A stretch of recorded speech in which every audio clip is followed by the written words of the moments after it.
Luke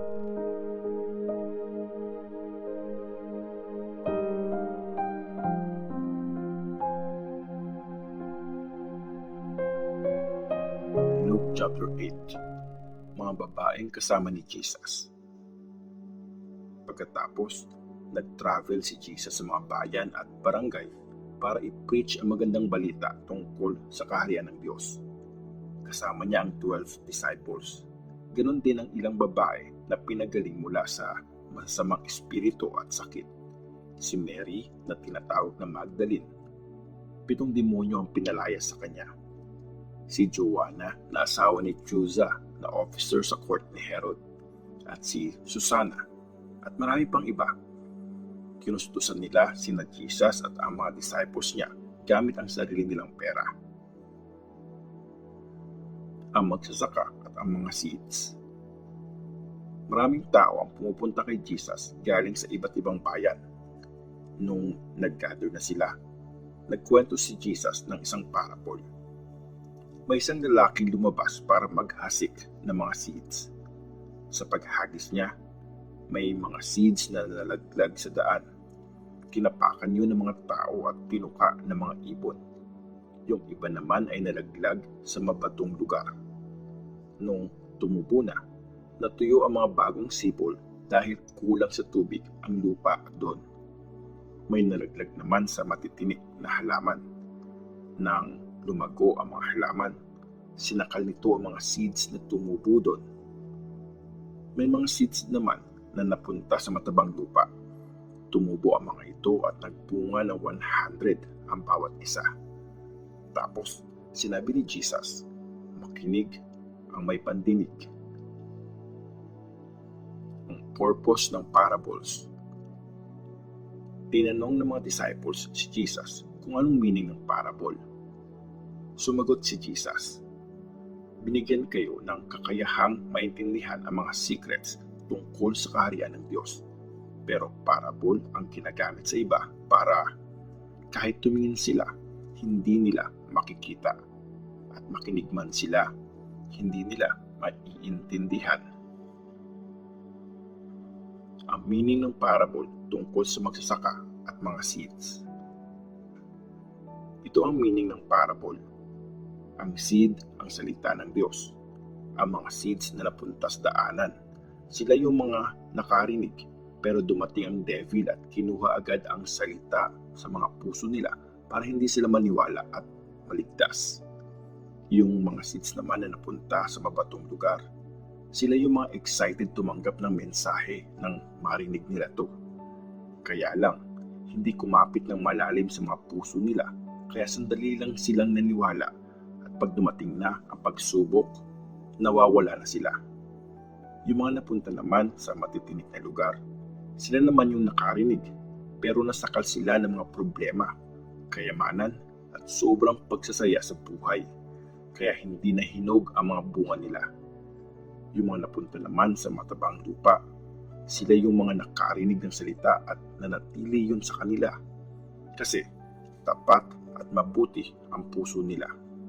Nagbubunga sila dahil sa pagtsatsaga. Ang ilaw. Walang nagsisindi ng ilaw tapos tatakpan nyo ng bowl o kaya ilalagay sa ilalim ng kama. Instead, nilalagay yon sa tamang patungan para magbigay ng liwanag sa mga tao pagpasok nila sa bahay. Walang nakatago na di malalantad at walang secret na di ma-expose at madadala sa liwanag. Kaya makinig kayong mabuti dahil yung mga meron na ay bibigyan pa, pero yung mga wala, kahit yung kakaunting meron sila, ay kukunin pa. Ang nanay at mga kapatid ni Jesus. Pinuntahan si Jesus ng nanay at mga kapatid niya, pero hindi sila makalapit sa kanya dahil sa dami ng tao. May nagsabi kay Jesus, nasa labas po ang nanay at mga kapatid niyo. Gusto nila kayong makita. Sinabi ni Jesus sa kanila, ang nanay at mga kapatid ko ay ang mga nakikinig at sumusunod sa salita ng Diyos. Pinatigil ni Jesus ang bagyo. Isang araw, sumakay si Jesus sa bangka kasama ang mga disciples niya. Sinabi niya, "Tumawid tayo sa kabilang side ng lake." Ganon nga ang ginawa nila. Nung nasa dagat na sila, nakatulog si Jesus. Biglang sumama ang panahon. Lumakas ang hangin sa lake at pinasok ng tubig ang bangka. Kaya nanganib silang lahat. Nilapitan ng mga disciples si Jesus at kinising siya. Master, mamamatay na tayo," sabi nila. Tumayo si Jesus at sinaway ang hangin at ang malalakas na alon. Tumigil ang mga ito at tumahimik ang lahat. At sinabi ni Jesus sa mga disciples, "Nasaan ang faith nyo?" Pero namangha sila at natakot. Sinabi nila sa isa't isa, "Sino kaya siya? Pati ang hangin at ang alon sumusunod sa kanya." Pinagaling ni Jesus ang lalaking na-possess ng mga demonyo. Nakarating sina Jesus at ang mga disciples niya sa Gerasa, sa kabilang side ng Lake Galilee. Pagbaba ni Jesus sa bangka, sinalubong siya ng isang lalaking galing sa bayan. Sinasapian ang lalaki ng mga demonyo. Lagi siyang nakahubad at matagal na siyang hindi umuwi sa bahay. Sa mga libingan lang siya tumitira. Nang makita niya si Jesus, sumigaw siya, dumapa at malakas niyang sinabi, "Jesus, anak ng kataas-taasang Diyos, anong pakialam mo sa akin? Please, huwag mo akong pahirapan." Sinabi niya ito kasi inutusan ni Jesus na lumayas ang masamang espiritu. Laging sinasapian ng demonyo ang lalaki at kahit ikulong siya at ikadena ang mga kamay at paa niya, kakalasin lang niya yun tapos dadalhin siya ng demonyo sa desert. Tinanong siya ni Jesus, "Anong pangalan mo?" "Batalyon," sagot ng lalaki, kasi maraming demonyo ang sumapi sa kanya. Nakiusap ang mga demonyo na huwag silang itapon sa hukay na walang hanggan. May malaking grupo ng mga baboy na nagsisikain sa bundok na malapit doon. Nakiusap ang mga demonyo kay Jesus na hayaan silang sumapi sa mga baboy at pinayagan niya naman sila. Lumayas ang mga demonyo sa lalaki at sumapi sa mga baboy. Nagtakbuhan ang mga ito sa bangin at tuluyang nahulog sa lake at saka nalunod. Nang makita ito ng mga nag-aalaga ng mga baboy, nagtakbuhan sila at kinuwento sa bayan at sa mga bukid ang nangyari. Lumabas ang mga tao para makita ang nangyari. Paglapit nila kay Jesus, nakita nilang nakaupo sa paanan niya ang lalaking sinapian dati ng mga demonyo. May damit na ito at matino na ang isip, kaya natakot ang mga tao. Kinuwento ng mga nakakita nito kung paano pinagaling ni Jesus ang lalaki. Takot na takot ang mga taga-Gerasa, kaya nakiusap sila kay Jesus na umalis na siya sa lugar nila. Kaya sumakay siya sa bangka at umalis. Nakiusap ang lalaking na-possess na sumama kay Jesus, pero tumanggi siya at sinabi, "Umuwi ka at ikwento mo ang dakilang bagay na ginawa sa iyo ng Diyos." Umuwi nga ang lalaki at binalita sa buong bayan ang ginawa ni Jesus sa kanya.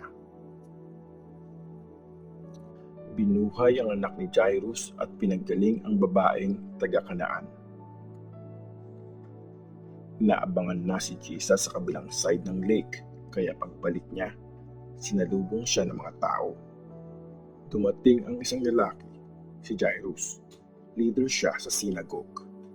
Dumapa siya sa paanan ni Jesus at nakiusap na sumama ito sa bahay niya. Malala na kasi ang sakit ng kaisa-isa niyang anak na babae.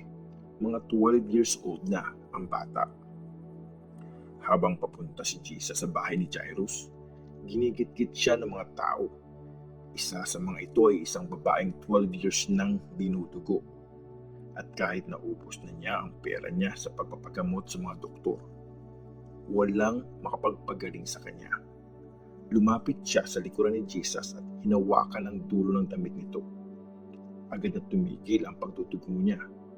Nagtanong si Jesus, "Sinong humawak sa akin?"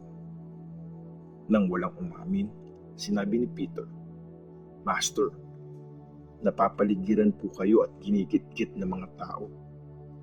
Pero sinabi ni Jesus, "May humawak sa akin. Naramdaman ko kasi na may kapangyarihang lumabas sa akin." Nang malaman ng babae na bistado na siya, sobra siyang natakot at lumapit siya sa paanan ni Jesus. Sinabi niya sa harap ng lahat ng tao kung bakit niya hinawakan si Jesus at kung paano siya gumaling agad. Sinabi ni Jesus sa kanya, "Anak, pinagaling ka ng pananalig mo. Sige, umuwi ka na." Habang nagsasalita pa si Jesus, dumating ang isang lalaki galing sa bahay ni Jairus at sinabi niya, "Patay na po ang anak niyo. Huwag niyo na pong istorbohin ang teacher." Nang marinig to ni Jesus, sinabi niya kay Jairus, "Huwag kang mag-alala. Maniwala ka lang at gagaling ang anak mo." Nang makarating sa bahay, wala siyang sinama sa loob, kundi sina Peter, John, James at ang tatay at nanay ng bata. Malungkot at nag-iiyakan na ang mga tao, pero sinabi ni Jesus, "Huwag kayong umiyak. Hindi patay ang bata. Natutulog lang siya." Pinagtawanan siya ng mga tao kasi alam nilang patay na ang bata. Pero hinawakan ni Jesus ang kamay niya at sinabi, "Anak, bumangon ka." Nabuhay siya uli at bumangon agad. Tapos, sinabi ni Jesus na bigyan siya ng pagkain. Pumilib ang mga magulang ng bata, pero sinabihan ni Jesus ang mga ito na huwag ipagsabi ang nangyari.